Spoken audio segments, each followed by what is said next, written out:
Queridos hermanos, iniciamos la lección divina de este día, jueves 13 de mayo, jueves de la quinta semana del tiempo de Pascua. Por la señal de la Santa Cruz de nuestros enemigos, líbranos, Señor Dios nuestro, en el nombre del Padre, y del Hijo, y del Espíritu Santo. Amén. Señor mío y Dios mío, creo firmemente que estás aquí, que me ves, que me oyes. Te adoro con profunda reverencia, te pido perdón de mis pecados y gracia para hacer con fruto este tiempo de lección divina. Madre mía Inmaculada, San José, mi Padre y Señor, Ángel de mi guarda, interceded por mí. En la primera lectura de este día jueves, continuando con el libro de los Hechos de los Apóstoles, leemos el capítulo 15, versículos 7 al 21. Por aquellos días, después de una larga discusión sobre el asunto de la circuncisión, Pedro se levantó y dijo a los apóstoles y a los presbíteros: Hermanos, ustedes saben que ya desde los primeros días Dios me eligió entre ustedes para que los paganos oyeran por mi medio las palabras del Evangelio y creyeran.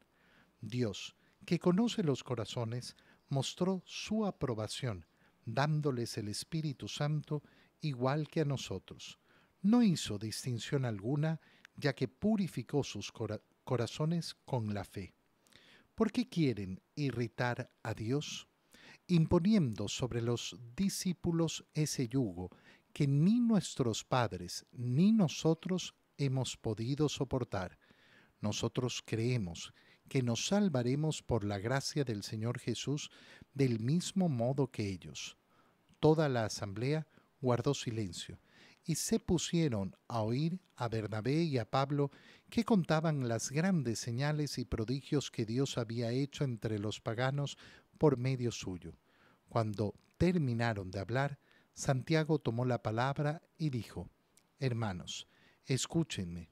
Pedro nos ha referido cómo, por primera vez, se dignó Dios escoger entre los paganos un pueblo que fuera suyo. Esto concuerda con las palabras de los profetas, porque está escrito: después de estos sucesos, volveré y reconstruiré de nuevo la casa de David, que se había derrumbado. Repararé sus ruinas y la reedificaré, para que el resto de los hombres busque al Señor, lo mismo que todas las naciones que han sido consagradas a mi nombre. El Señor, que hace estas cosas, es quien lo dice. Él las conoce desde la eternidad. Por lo cual, yo juzgo que no se debe molestar a los paganos que se convierten a Dios. Basta prescribirles que se abstengan de la fornicación, de comer lo inmolado a los ídolos, la sangre y los animales estrangulados. Si alguien se extraña, Moisés tiene desde antiguo quienes lo predican en las ciudades, puesto que cada sábado se lee en las sinagogas. Palabra de Dios. Como veíamos el día de ayer, en Antioquía sucede que llegan algunos hermanos fariseos que comienzan a hacer revuelo porque comienzan a predicar la necesidad de la circuncisión. Tal es el revuelo que deciden ir a Jerusalén para preguntarle y plantear el problema a Pedro, a los apóstoles, a los presbíteros, a la comunidad de Jerusalén, como centro, como base de la iglesia en ese momento. Y así es que Pablo y Bernabé viajan hasta Jerusalén y se reúnen con los apóstoles y los presbíteros. Y algunos fariseos convertidos comienzan a decir que es necesaria la circuncisión. Hoy día, al continuar la lectura de los Hechos de los Apóstoles, vemos que esa discusión es larga. Se discute largamente sobre el asunto. Esto es importante, ¿por qué? Porque después va a hablar Pedro. Primero va a escuchar la discusión, tal y como sucede efectivamente en los concilios de la iglesia.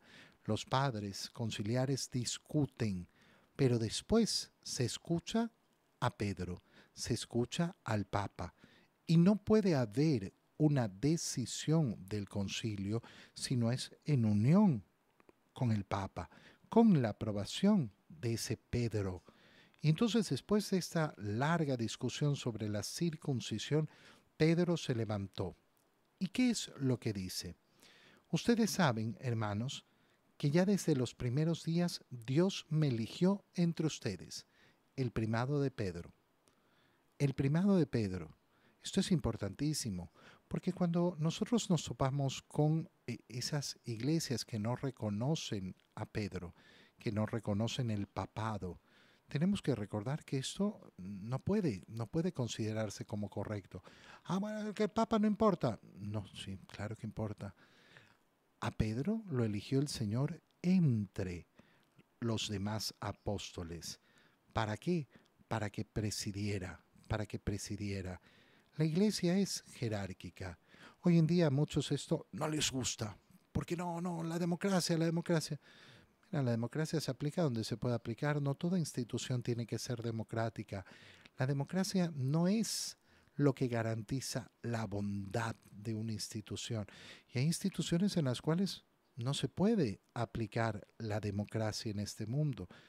Esto parece un insulto para muchos, porque qué horror, todo tiene que ser democrático. Mira, yo lo digo muchas veces, le pregunto a los novios, ¿no? Cuando están a punto de casarse, oigan, ¿el matrimonio tiene que ser democrático? Sí, por supuesto. ¿Cómo? La democracia es cada uno un voto.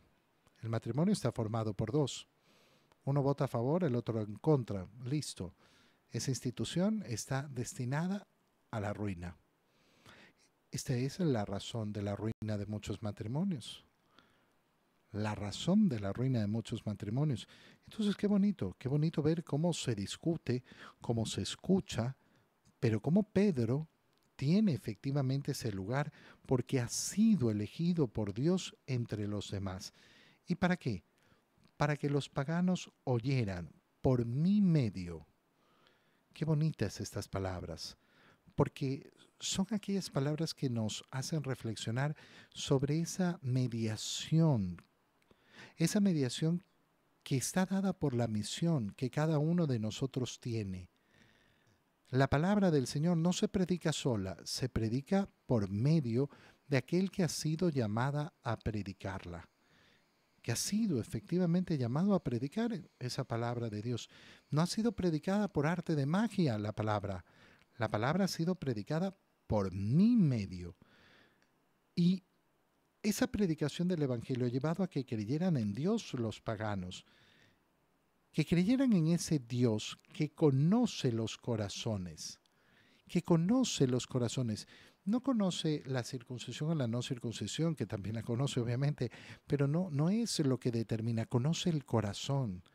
No conoce si es hijo de Abraham o no es hijo de Abraham, si es de este pueblo, si es de esta nación, si es de esta raza. No, conoce los corazones. Al Señor no lo hace juzgar la apariencia, lo hace juzgar lo interior, lo profundo, lo verdadero. Y entonces el Señor Dios que conoce los corazones mostró su aprobación dándoles el Espíritu Santo, igual que a nosotros, a los paganos. Se les ha dado el Espíritu Santo, igual que a nosotros. ¿Cuál es la diferencia entre nosotros y ellos? No hizo ninguna distinción y los purificó con sus corazones en la fe. Purificó sus corazones en la fe. Ahí es donde está la purificación. La purificación no va a estar entonces en la circuncisión, en el acto externo. ¿Por qué quieren irritar a Dios? Imponiendo sobre los discípulos ese yugo. Quieren imponerle ahora el yugo de la circuncisión a los que no tienen una costumbre de la circuncisión, a los que no forman parte del pueblo hebreo, a los que no tienen esta cultura. No, esto no puede ser impuesto. No puede ser impuesto aquello que no es necesario y que no pertenece. Por eso la Iglesia, en cuanto a las imposiciones que hace, es muy clara y muy simple. No va a entrar en detalles que atenten contra la cultura, contra el modo de ser, contra el modo de pensar de las personas respecto a su cultura, respecto a su educación, a todo su historial, ¿no? La iglesia por eso va a poder predicar el evangelio libremente en todos lados y por eso el evangelio no tiene un color, no tiene una nacionalidad, no tiene una restricción geográfica. Ah, no, solo se puede predicar el evangelio aquí donde la gente es así, asado. No, no, ¿por qué quieren irritar a Dios? ¿Por qué quieren crear reglas donde Dios no ha puesto reglas? Hoy en día nosotros podemos ver eso, esa actitud también, esa actitud fariseica, de crear reglas donde no hay reglas. Y hay que tener mucho cuidado, porque a veces surgen de maneras sumamente tontas. Por ejemplo, hay personas que te pueden decir, no, es que el rosario para rezarlo tiene que ser rezado así, así, así. Y crearon una serie de reglas que no existen, en un acto de piedad. Y si tú no lo haces así, no lo haces bien. Mira, anda, resuelve tus problemas psicológicos, ¿no? Porque son profundos, son profundos. Deja que la gente rece como quiera. Ahora, si tú quieres cambiar el modo en que se celebra la misa, ahí sí te estás metiendo donde no puedes meterte. Ahí sí estás haciendo lo que no te corresponde. Hay que reconocer dónde hay reglas, dónde no las hay, dónde está establecido una cosa y dónde no. Y lógicamente saber que no, donde hay reglas no depende de mi opinión, no depende de cómo yo lo vea, pero ahí donde no las hay, bueno, ahí es donde está esa libertad enorme. ¿Por qué quieren imponer a los discípulos este yugo que ni nuestros padres ni nosotros hemos podido soportar? Y Pedro, ¿qué es lo que dice? Nosotros creemos, esta es nuestra fe, que nos salvaremos por la gracia del Señor Jesús. Del mismo modo ellos, no porque somos circuncidados o porque no somos circuncidados, no por una alternativa externa, no, por la verdadera fe y la gracia en el Señor Jesús. Toda la asamblea guardó silencio. Y entonces escucharon ahora a Bernabé y a Pablo. Y Bernabé y Pablo, ¿qué cuentan? Todas las grandes señales y prodigios que Dios ha hecho cuando ellos han predicado entre los paganos. Y cuando terminaron de hablar Pablo y Bernabé, Santiago toma la palabra. Hermanos, escúchenme. Pedro ha hablado con claridad. Dios se dignó escoger entre los paganos un pueblo que fuera suyo. Y esto concuerda con las palabras de los profetas.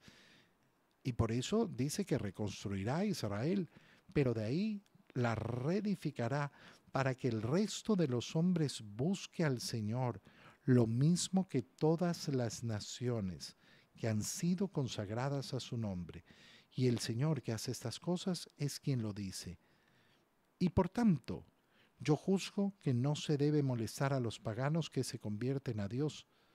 Basta prescribirles que no pequen, que no caigan en la fornicación, que no coman lo inmolado a los ídolos, que no se realicen acciones malas, que no se realicen acciones sobre todo ligadas con una falsa fe, que su fe sea pura y que se limpien entonces de cualquier idolatría. Y entonces sí, se respetará la cultura, pero no se va a respetar la idolatría. No se va a respetar, no, bueno, es que este pueblo cree en esta estatuilla. Bueno, tendrá que renunciar a ella, pero no por eso tiene que circuncidarse ni cambiar su cultura. Qué bonita es la prudencia que va a mostrar la iglesia en este primer concilio. En el Evangelio, continuando con la lectura del Evangelio de San Juan, leemos el capítulo 15, versículos 9 al 11.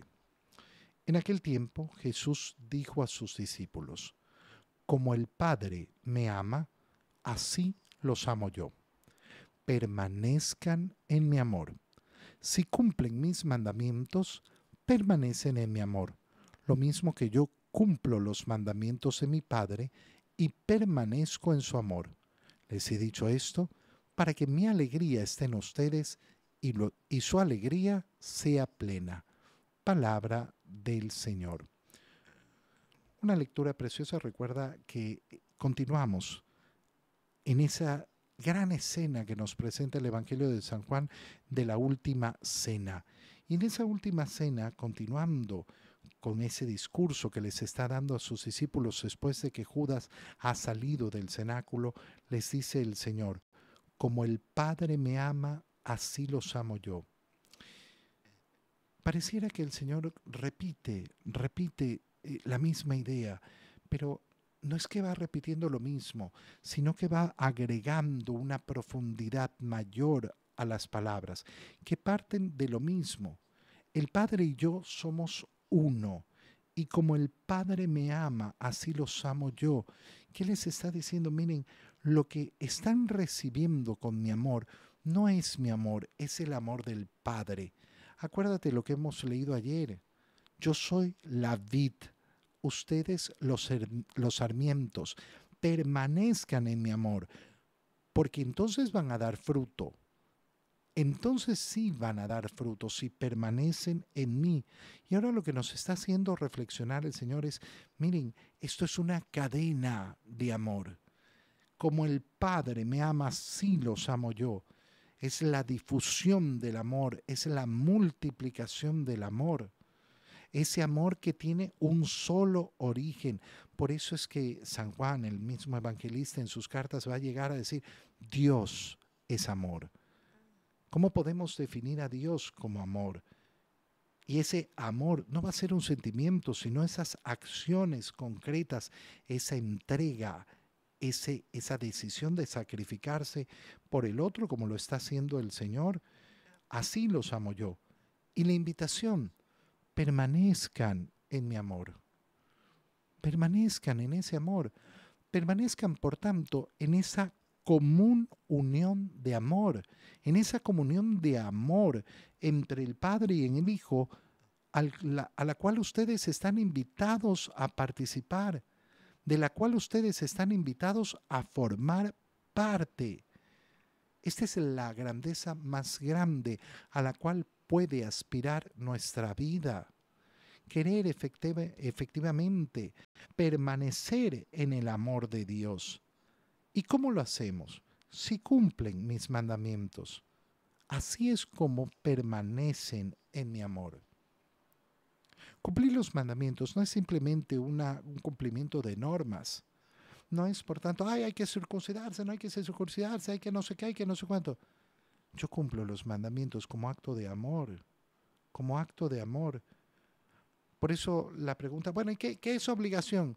Obligación, bueno, lo que tú estimes es obligación. Sí, aquí están las normas. Cumplir los mandamientos no es cumplir con obligaciones. Cumplir los mandamientos es amar al Señor. ¿Y por qué quiero cumplir los mandamientos para amar al Señor? Para permanecer en su amor, que es el amor del Padre. En unión, entonces, con la Trinidad. Si cumplen mis mandamientos, permanecen en mi amor. Lo mismo que yo. Cumplo los mandamientos de mi Padre y permanezco en su amor. Y aquí viene belleza, la belleza más grande. ¿Por qué? ¿Cómo termina esta parte del Evangelio? Les he dicho esto para que mi alegría esté en ustedes y su alegría sea plena. ¿Para qué les digo que cumplan mis mandamientos? ¿Para qué les digo que permanezcan en mí? Perdón. ¿Para qué les estoy mostrando la grandeza del amor? Para que mi alegría esté en ustedes y su alegría entonces sea plena. No vamos a tener una alegría plena si no es así, cumpliendo los mandamientos del Señor para permanecer en el amor de Cristo, que es el mismo amor que el Padre le da al Hijo y el Hijo le da al Padre. Es decir, para permanecer en el amor desde toda la eternidad entre el Padre y el Hijo. Esa es la alegría del ser humano, la alegría plena. Mira el mundo, míralo un poquito. Cómo buscan la alegría, ¿no? Cómo buscan la alegría en tanta basura. Y siempre es una alegría tan chica, de espuma le llamo yo. Se hace grandota y chiquita enseguida, se acaba. La alegría que nos ofrece el Señor es una alegría plena, plena. ¿Acaso no quieres tú esa alegría? Yo la quiero, por supuesto. Si alguno de nosotros quiere la tristeza y la melancolía, bueno, habrá que solucionar el problema porque es un problema. El corazón humano quiere la alegría, pero cuidado, ¿tú crees que la alegría está en poner un poquito de música y bailar y la farra y la fiesta y la no sé qué y el chiste colorado y la tontera? Que la alegría está en seguir simplemente mis inclinaciones, en mis ganas, en mis deseos. No, hermano mío. La alegría plena, la del corazón, la auténtica, la duradera, solo está en permanecer en el amor del Cristo cumpliendo sus mandamientos. Te doy gracias, Dios mío, por los buenos propósitos, afectos e inspiraciones que me has comunicado en este tiempo de lección divina. Te pido ayuda para ponerlos por obra. Madre mía Inmaculada, San José, mi Padre y Señor, Ángel de mi guarda, interceded por mí. María, Madre de la Iglesia, ruega por nosotros. Queridos hermanos, que tengan todos un muy feliz día.